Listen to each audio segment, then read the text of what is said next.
ఈరోజు ఆంధ్రప్రదేశ్ 10వ తరగతి సాంఘిక శాస్త్రం 2023 టెక్స్ట్ బుక్‌లోని 6వ పాఠంకి సంబంధించిన ముఖ్యాంశాలు చూద్దాం. 6వ పాఠం ప్రజలు. ఇందులో 75 నుంచి 77 పేజీ వరకు లింగ నిష్పత్తి. జనాభాలో ప్రతి 1000 మంది పురుషులకు ఎంతమంది స్త్రీలు ఉన్నారో తెలియజేసేది లింగ నిష్పత్తి. జనాభాలో ప్రతి 1000 మంది పురుషులకు ఎంతమంది స్త్రీలు ఉన్నారో తెలియజేసేది లింగ నిష్పత్తి. ఒక సమాజంలో ఒక నిర్దిష్ట కాలంలో స్త్రీ పురుషుల మధ్య సమానత్వం ఎంత ఉందో తెలుసుకోవడానికి ఉపయోగపడే ముఖ్యమైన సామాజిక సూచిక ఏది? లింగ నిష్పత్తి. ఒక సమాజంలో ఒక నిర్దిష్ట కాలంలో స్త్రీ పురుషుల మధ్య సమానత్వం ఎంత ఉందో తెలుసుకోవడానికి ఉపయోగపడే ముఖ్యమైన సామాజిక సూచిక ఏదంటే లింగ నిష్పత్తి. దేశానికి సంబంధించిన ఈ గణాంకాలను ఇప్పుడు చూద్దాం.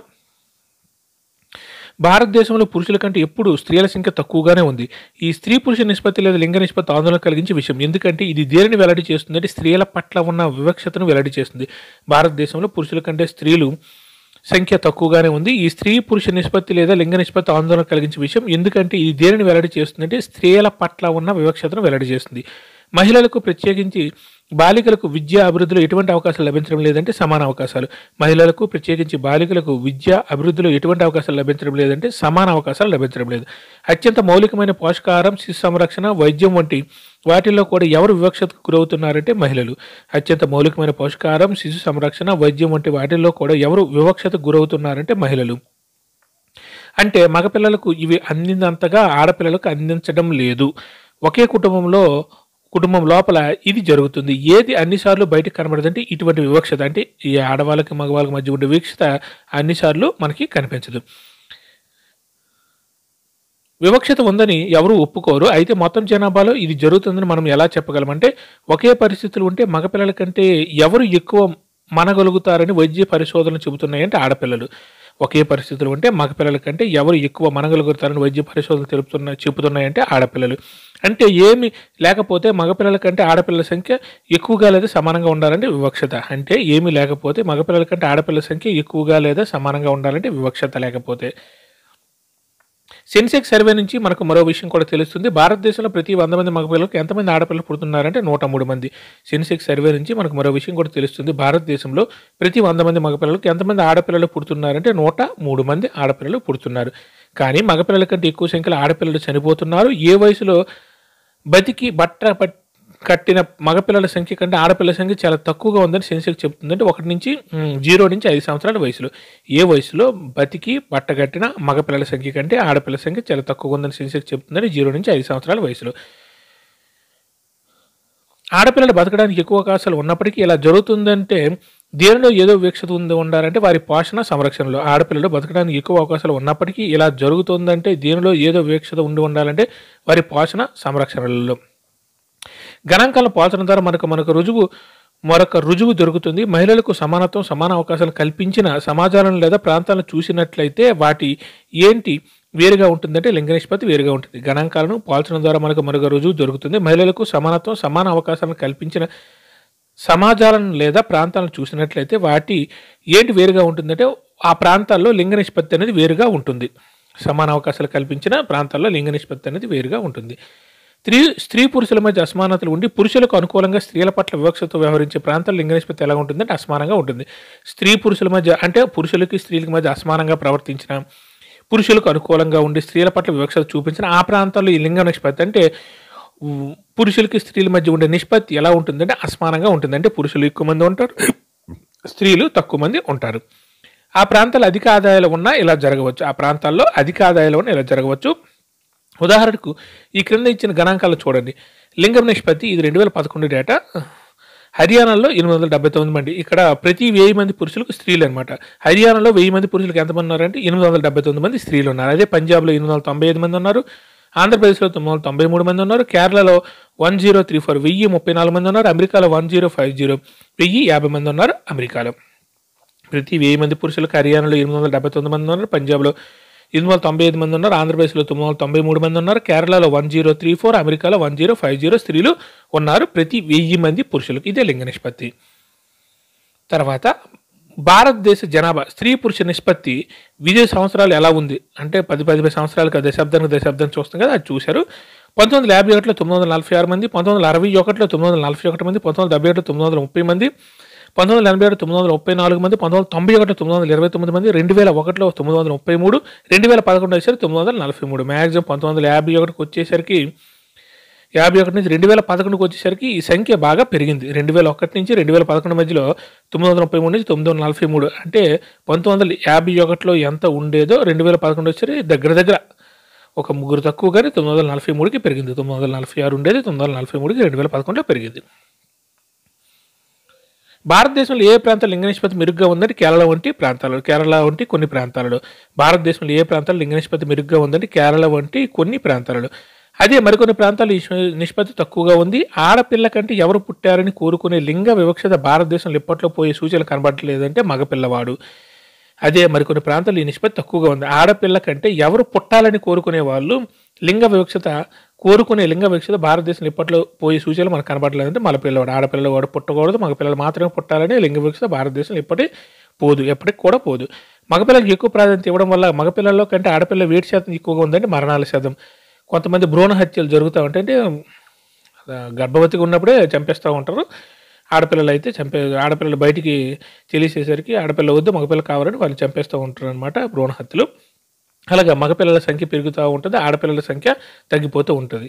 సెన్సెక్స్ ప్రకారం అయితే మగపిల్లల కంటే ఆడపిల్లలు ఒక ముగ్గురు ఎక్కువ పుడుతున్నారు. 100 మందికి 103 మంది పుడుతున్నారు. బట్ మగపిల్లలకి ఎక్కువ ప్రిఫరెన్స్ ఇవ్వడం వల్ల ఆడపిల్లల సంఖ్య తగ్గుతూ ఉంది. మగపిల్లలకి ఇచ్చే సంరక్షణ శ్రద్ధలతో పోలిస్తే ఎవరి ఆరోగ్యం గురించి, జబ్బుల గురించి పట్టించుకోవడం అన్న నిశ్శబ్ద హింస వల్ల ఇలా జరుగుతుందంటే ఆడపిల్లలే. మగపిల్లలు ఇచ్చే సంరక్షణ శ్రద్ధలతో పోలిస్తే ఎవరి ఆరోగ్యం గురించి, జబ్బుల గురించి పట్టించుకోవటం అన్న నిశ్శబ్ద హింస వల్ల ఇలా జరుగుతుందంటే ఆడపిల్లల ఆరోగ్యం గురించి, జబ్బుల గురించి. ఇక్కడ ఆడ శిశువులు ఏ హత్య అన్న అంశం కూడా ఉందంటే భ్రూణ హత్య. ఇక్కడ ఆడ శిశువుల ఏ హత్య అన్న అంశం కూడా ఉందంటే భ్రూణ హత్య. మనం ఆల్రెడీ చెప్పుకున్నాం కదా. మగపిల్లవాడు కావాలనుకోవడం వల్ల గర్భంలో ఉంది ఆడపిల్ల అని తెలిస్తే భ్రూణ హత్యకు పాల్పడవచ్చు. అనేక కుటుంబాలు ఎవరిని భారంగా భావిస్తాయంటే ఆడపిల్ల. మన దేశంలో ఆడపిల్లలు ఎక్కువగా భారంగా భావిస్తారు కాబట్టి వాళ్ళు భ్రూణ హత్య అంటే గర్భంలో ఉన్నప్పుడే చంపేస్తూ ఉంటారు. ఇలాంటివి ఎక్కువ జరుగుతుంటాయి మన దేశంలో. అందువల్ల మగపిల్లలతో పోలిస్తే ఆడపిల్లల సంఖ్య చాలా తక్కువగా ఉంటుంది. వైద్య విషయంలో ఉన్న ఈ వివక్షత పెద్దయిన తర్వాత కూడా కొనసాగుతుందని, అందుకే పురుషుల్లో కంటే స్త్రీల్లో వేడి శాతం ఎక్కువగా ఉందని అధ్యయనాలు వెల్లడి చేస్తున్నాయంటే మరణాల శాతం. వైద్య విషయంలో ఉన్న ఈ వివక్షత పెద్దయిన తర్వాత కూడా కొనసాగుతుందని, అందుకే పురుషుల్లో కంటే స్త్రీల్లో వేడి శాతం ఎక్కువగా ఉందని అధ్యయనాలు వెల్లడి చేస్తున్నాయి, మరణాల శాతం ఎక్కువగా ఉందని అధ్యయనాలు వెల్లడి చేస్తున్నాయి. మహిళల పట్ల వివక్షత తగ్గించడానికి బలమైన శక్తిగా ఏం ఉపయోగపడుతుందంటే మహిళల చదువు. మహిళల పట్ల వివక్షతను తగ్గించడానికి బలమైన శక్తిగా ఏం ఉపయోగపడుతుందంటే మహిళల చదువు అనేది ఉపయోగపడుతుంది. మహిళల అక్షరాస్యత విద్య వల్ల బాలికల్లో మరణాల శాతం తక్కువగా ఉంటుందనేందుకు ఆడపిల్లల దేని పట్ల చూపే వివక్ష తగ్గుతుందంటే ఆరోగ్యం పట్ల చూపే వివక్ష తగ్గుతుంది. మహిళల అక్షరాస్యత విద్య వల్ల బాలికల్లో మరణాల శాతం తక్కువగా ఉంటుందనేందుకు ఆడపిల్లల దేని పట్ల చూపే వివక్ష తగ్గుతుందంటే ఆరోగ్యం పట్ల. అక్షరాస్యత శాతాలు ఎన్నేళ్ళు పై ఉండి ఏ భాషలోనైనా అర్థవంతంగా చదవగలిగితే, రాయగలిగితే అతను లేదా ఆమెను అక్షరాస్యులుగా పరిగణిస్తారంటే 7 ఏళ్ళు. ఎన్నేళ్ళు పైబడి ఉండాలంటే 7 ఏళ్ళు పైన ఉండి ఏ భాషలోనైనా అర్థవంతంగా చదవగలిగితే, రాయగలిగితే అతడు లేదా ఆమెను అక్షరాస్యులుగా పరిగణిస్తారంటే 7 ఏళ్ళు. సామాజిక ఆర్థిక ప్రగతికి ఏది కీలకమైందంటే అక్షరాస్యత. సామాజిక ఆర్థిక ప్రగతికి ఏది కీలకమైందంటే అక్షరాస్యత. భారతదేశంలో 1947లో స్వాతంత్రం వచ్చినప్పుడు జనాభాలో ఎంత శాతం అక్షరాస్యులు అంటే 12%. భారతదేశానికి 1947లో స్వాతంత్రం వచ్చినప్పుడు జనాభాలో ఎంత శాతం అక్షరాస్యులు అంటే 12%. ఆ అక్షరాస్యత 2001లో ఎంత ఉందంటే 64.84%. 2001లో అది ఎంత ఉందంటే 64.84%. 2011కి ఇది ఎంత శాతం పెరిగిందంటే 74.4%. 2011కి ఇది ఎంత శాతానికి, ఈ అక్షరాస్యత శాతం ఎంత పెరిగిందంటే 74.04%. అయితే 2011 జనాభా గణన ప్రకారం అక్షరాస్యత పురుషులకు స్త్రీలకు ఎంత వ్యత్యాసం ఉందని వెల్లడవుతుందంటే పురుషుల్లో అయితే 82.14% ఉంది, స్త్రీల్లో అయితే 65.46% ఉంది. సింపుల్గా 2011 జనగణన ప్రకారం పురుషుల అక్షరాస్యత ఎంత అంటే 82.14%. అదే స్త్రీలది అయితే 65.46%. తర్వాత శ్రామిక జనాభా. ఎన్ని సంవత్సరాల వయసు సమూహాన్ని శ్రామిక జనాభా అంటారంటే 15 నుంచి 59 సంవత్సరాలు. ఆల్రెడీ మనం నేర్చుకున్నాం కదా. 15 నుంచి 50 సంవత్సరాలు మొత్తం భారతదేశ జనగణన చేసేటప్పుడు 3 భాగాలకు విభజిస్తారు. పిల్లలు, పనిచేసే వయసు, వృద్ధులని. 15 నుంచి 59 సంవత్సరాలు అయితే పనిచేసే వయసు, 15 నుంచి లోపల అయితే అంటే 15 లోపల అయితే పిల్లలు, 59 పైన అయితే వృద్ధులు. వారు పూర్తి సంవత్సరం లేదా సంవత్సరంలో కొంత భాగం పని చేస్తారు. ఇది పని అందుబాటుపై ఆధారపడి ఉంటుంది. ఎవరు చేసే పని దీంట్లో భాగం అవదంటే గృహిణులు చేసే పని అనేది, ఈ పని చేసే వయసులో ఉన్న గృహిణులు ఉన్నా సరే వాళ్ళు చేసి ఇంట్లో చేసే పని అనేది ఇందులో భాగం అవ్వదు. ఇక్కడ పట్టిక 2 చూడండి. పట్టిక 2 జనగణన 2011 ప్రకారం వివిధ పనులు చేసేవారు. రైతులు ఎంత 25% మంది, వ్యవసాయ కూలీలు 30% మంది, పరిశ్రమలో పనిచేసే కార్మికులు 4% మంది, ఇతర పనులు చేసేవారు 47%. మొత్తం 100 మంది తీసుకుంటే రైతులు 25 మంది, వ్యవసాయ కూలీలు 30 మంది, పరిశ్రమలో పనిచేసేవారు 4 మంది, ఇతర పనులు చేసేవారు అంటే 41 మంది, అంటే 41% మంది. వీళ్ళు 2011 జనాభా లెక్కల ప్రకారం వివిధ పనులు చేసేవారి వివరాలు. భారత జనాభా గణన వీరిని ఎన్ని భాగాలు వర్గీకరిస్తుంది? అవి అంటే 4 భాగాలు. అంటే ఈ పని చేసే వాళ్ళని భారత జనగణన ఎన్ని భాగాలుగా వర్గీకరిస్తుంది అంటే 4 భాగాలు వర్గీకరిస్తుంది. ఆ 4 ఏంటంటే సొంత భూములు లేదా కౌలుకి తీసుకున్న భూమిని సాగు చేస్తున్న రైతులు, సొంత భూములు లేదా పక్క వాళ్ళ నుంచి కౌలుకి తీసుకున్న రైతులు సాగు చేస్తున్న రైతులు, ఇతరుల వ్యవసాయ భూమిలో కూలికి పనిచేసే వ్యవసాయ కూలీలు, తన భూమిని తను సాగు చేసుకునే వాళ్ళు లేదా కౌలుకి తీసుకుని సాగు చేసుకునేవారు, ఆ భూముల్లో వ్యవసాయం చేసే కూలీలు అంటే కూలి పనికి వెళ్ళేవారు. అలాగే గృహసంబంధ పరిశ్రమల్లోనూ, రైస్ మిల్లుల్లోనూ బీడీలు, చుట్టేగాను, కుండలు తయారు చేయడం, బట్టలు అల్లడం, పాదరక్షలు తయారు చేయడం, అగ్గిపొలలు, బొమ్మల తయారీ మొదలైన చిన్న పరిశ్రమలు పనిచేసేవారు. చిన్న పరిశ్రమలు పనిచేసేవారు సింపుల్గా. అందులో ఏముంటాయంటే గృహ సంబంధ పరిశ్రమలు, రైస్ మిల్లు, బట్టలు అల్లడం, బుట్టలు తయారు చేయడం, పాదరక్షలు తయారు చేయడం, అగ్గిపొలలు, బొమ్మల తయారీ మొదలైనవన్నీ.